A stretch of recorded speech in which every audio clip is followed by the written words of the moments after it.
அனைவருக்கும் வணக்கம். இப்போ சமீப காலமாக ஒரு குற்றம் நிகழ்ந்து கொண்டிருக்கிறது. அது என்னன்னு பார்த்தீங்கன்னா, உங்கள் ஃப்ரெண்ட்ஸ் கிட்டேருந்து உங்கள் வாட்ஸ்அப்லையோ டெலகிராம்லையோ ஒரு ஹாய் அப்படின்னு ஒரு மெசேஜ் வரும். நீங்கள் வந்து அந்த ஃப்ரெண்ட்ஸ் கிட்டேருந்து தான் வந்திருக்கு அப்படின்னு நினச்சி அதை ஓப்பன் பண்ணி பார்ப்பீங்க. அதுக்கப்புறம் அது கீழே வந்து ஏதாவது ஒரு ஃபோட்டோஸை வந்து இருக்கும், அதை வந்து கிளிக் பண்ணுங்கள். இல்லாட்டி ஏதாவது ஒரு லிங்க் அட்ரஸ் இருக்கும், அதை கிளிக் பண்ணுங்கள். இல்லை லிங்க் கோடு கொடுங்க அப்படின்னு சொல்லி ஏதாவது ஒன்று கேட்டு அந்த ஒரு லிங்க் வந்து உங்களுக்கு வரும்.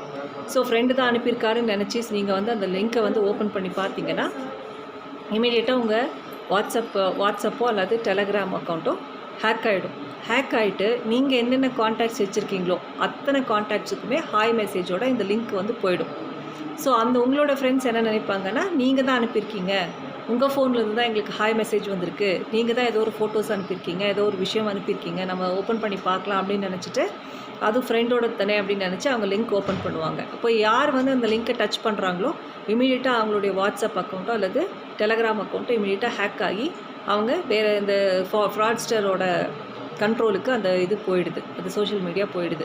ஸோ அவங்க வந்து நாளைக்கு அவங்க கண்ட்ரோலுக்கு எடுத்ததுக்கப்புறம் இந்த மாதிரி எனக்கு அர்ஜென்ட், எனக்கு ஏதாவது காசு வேணும், ஏதாவது அமௌண்ட்டு வந்து பே பண்ணுங்கள், இது பண்ணுங்கள் அப்படின்னு சொல்லி மணி லாஸ் ஆகிறதுக்கான சான்சஸ் நிறையா இருக்குது. ஸோ இதுக்கான ரிக்வெஸ்ட்லாம் இப்போ கொடுத்து இதுக்கான இன்வெஸ்டிகேஷன் போயிட்டுருக்கு.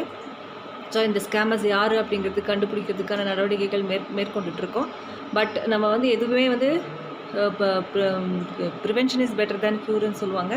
ஸோ அந்த யாருன்னு கண்டுபிடிச்சி நம்ம ஏதாவது ஏமாந்து பணம் லாஸ்ட் ஆனதுக்கப்புறம் ஒரு அக்யூஸ்டு தேடி அலையிறதுக்கு பதிலாக நம்ம முன்னாடியே விழிப்புணர்வாக இருந்துட்டால் இந்த ஒரு க்ரைமைவே நம்ம தவிர்த்திட முடியும்.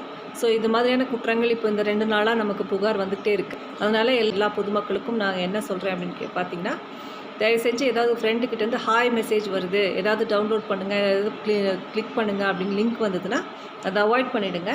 அந்த லிங்க்கை யாருமே நீங்கள் டச் பண்ண வேண்டாம். இந்த மாதிரியான ஒரு க்ரைம் இப்போது சமீபமாக போயிட்டுருக்கு. அதனால் எல்லாருக்குமே இது ஒரு விழிப்புணர்வு. இது வந்து நீங்கள் மட்டும் தெரிஞ்சுட்டு வச்சுட்ருக்காதீங்க.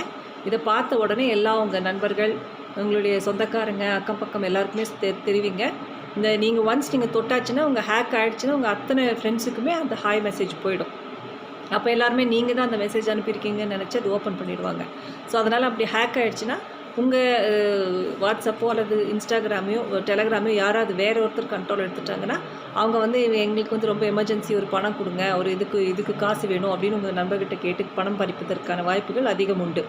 அதனால் இது கொஞ்சம் விழிப்புணர்வாக பார்த்து நடந்துக்கங்கன்னு சொல்லி அந்த சைபர் கிரைம் காவல்துறை நீலகிரி மாவட்ட காவல் கண்காணிப்பாளரின் அறிவுறுத்தும் பேரில் இந்த விழிப்புணர்வு கொடுக்குறோம். நீங்கள் எல்லாருமே அது விழிப்புணர்வோடு நடந்துக்கணும் அப்படின்னு கேட்டுக்கொள்கிறோம்.